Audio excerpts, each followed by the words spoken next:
Yo, what's up mga tropa? So, kapapasok lang ng balita na to, no? Yung mga Facebook nyo ba ay hindi nyo malagin? So, kahit ano na yung ginawa ko, nag-forgot password na ako, bigla na lang ngayong 11 PM, mga around 11:30, bigla na lang nag-log out yung Facebook ko. Lahat ng Facebook ko nag-log out.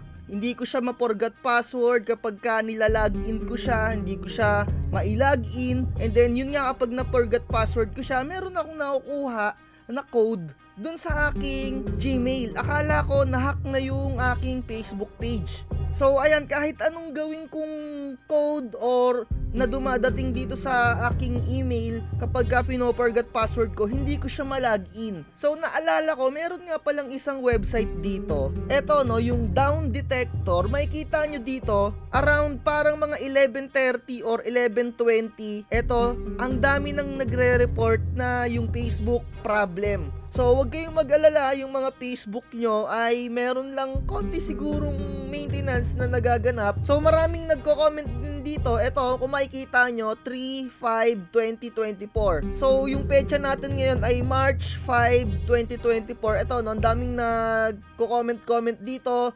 Facebook, just log me out. Ayan, suddenly my Facebook stop working. So, kung na-experience nyo yan, lahat tayo nakaka-experience niya, no? So makikita natin dito sa Down Detector. Ayan, so ang daming nagre-report. So i-refresh pa natin 'yan, tumataas na yung nakaka-experience. Ayan, no, kung makikita nyo, 86,000 na yung nagre-report dito sa Facebook downdetector.ph. So eto, no. So huwag kayong mag-alala, huwag kayong mangamba, pare-parehas tayong hindi maka-login sa Facebook, no. Same lahat ng account ko.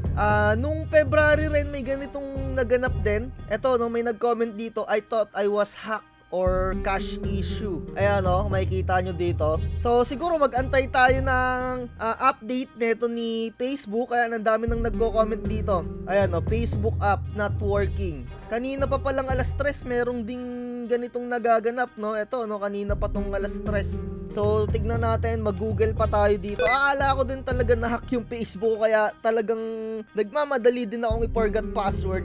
'Di ba alam naman natin yung mga Facebook natin merong two-factor security, kaya parang imposible naman na hack. Kaya sa tingin ko talaga naka-down talaga. Naka-down yung Facebook. So wag tayong mangamba kasi lahat tayo nakaka-experience yan dito sa buong bahay. Forgot password kagad ako no. So eto, dinudumog na etong mga website kung saan ma-check nyo yung mga inyong mga website na binibisita kung nagda-down server. So eto, no, ayan, hindi na rin mabisita yung isa ko pang website na tinitignan kung saan ay yung mga Instagram or YouTube ay may something. Ayan, no. So tingin pa tayo sa mga ibang website. Ito pa rin, ito yung lumalabas ayun, no, tumataas na yung mga nagre-report. Ayan. So kahit anong i-forgot password nyo, hindi nyo malalagin. Maintenance pa. Ayun, no, sa website, sending message. Ayan. So ayun, mag-antay-antay na lang tayo ng update.